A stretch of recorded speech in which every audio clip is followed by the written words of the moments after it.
আমি আপনাদেরকে শয়তানের একটা চালাকির কথা বলছি, শুনুন। মনে করুন আপনার অফিসে যেতে দেরি হয়েছে এবং দেরি করার জন্য আপনার বস রাগ হয়ে আছেন। অফিসে আরো অনেক মানুষ আছে। আপনি এরকম সময় কি করেন? আপনি সকলের নজর এড়িয়ে নিজের টেবিলে গিয়ে বসেন। আপনি তখন বসের সাথে দেখা করতে চান না। অথবা মনে করুন একটা বাজে রিপোর্ট কার্ড নিয়ে আপনি বাড়ি ফিরলেন। যখন আপনি ক্লাস 6 বা 7-এ খারাপ রিপোর্ট কার্ড নিয়ে আসেন, তখন আপনি চুপিসারে ঘরে ঢুকবেন। কোনো আসসালামু আলাইকুম নেই, কোনো কিছু নেই। চুপিসারে ঢুকে আপনি ঘুমের ভান করে পড়ে রইলেন। মা যদি জিজ্ঞেস করে আজকে স্কুলে কি হলো, আপনি তখন বলবেন তেমন কিছু না। আপনি যখন কাউকে হতাশ করেন তখন তার থেকে দূরে দূরে থাকেন, এটাই স্বাভাবিক। এই ক্ষেত্রে যখন আমরা অশ্লীল কাজ করি, নিজেদের উপর জুলুম করি, তখন আমরা কাকে হতাশ করি? আল্লাহ আজ্জা ওয়া জাল্লাকে।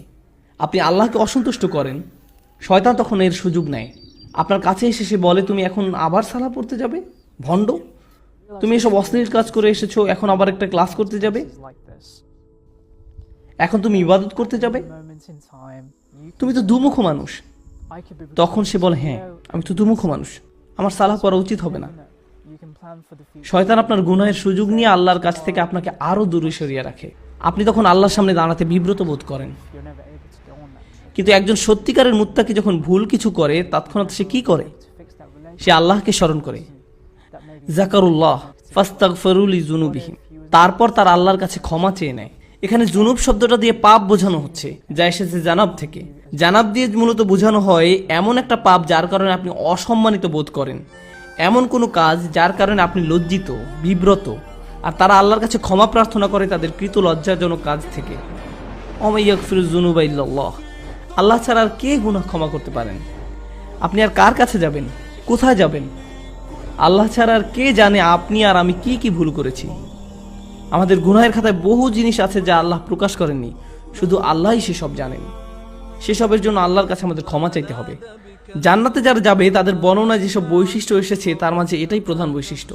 উলাইকা লাহুম জান্নাতুন তাজরি মিন তাহতিহাল আনহারু খালিদিনা ফিহা, তাদের জন্য প্রতিদান হলো তাদের পালনকর্তার পক্ষ থেকে ক্ষমা এবং জান্নাত, যার তলদেশে প্রবাহিত হচ্ছে প্রস্রবণ।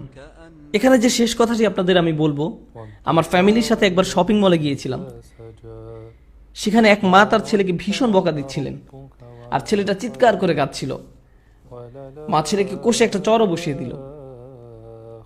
কিন্তু আপনি জানেন বাচ্চাটা তারপরও কার কাছে গেল? এরপরও বাচ্চাটা মাকেই ধরে রইল, তার মাকে ছাড়ছে না। চারপাশে সব কিম্ভূত কিমাকার বিশাল বিশাল অচেনা মানুষ, সে তাদের কাছে যেতে চায় না। যদিও তার মা তার উপর রাগ হয়েছে, হতাশ হয়েছে, তাকে বকা দিচ্ছে, কিন্তু তার আশ্রয় সুরক্ষা সে কার কাছে পাবে? তার মায়ের কাছেই। এই দৃশ্য আমাকে ভাবিয়েছে, সুবহানাল্লাহ। যখন আমি আপনি গুনাহ করি, যখন আমরা আল্লাহকে হতাশ করি, তার অবাধ্য হই, আমরা কার কাছে যাব? আমাদের আর কোথাও যাওয়ার আছে? আমাদের আর কোথায় যাওয়ার আছে?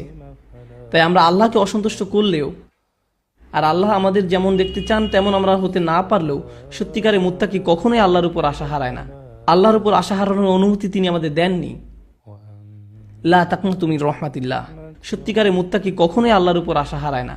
আল্লাহর উপর আশা হারানোর অনুমতি তিনি আমাদের দেননি। এই আচরণ আমাদেরকে রপ্ত করতে হবে।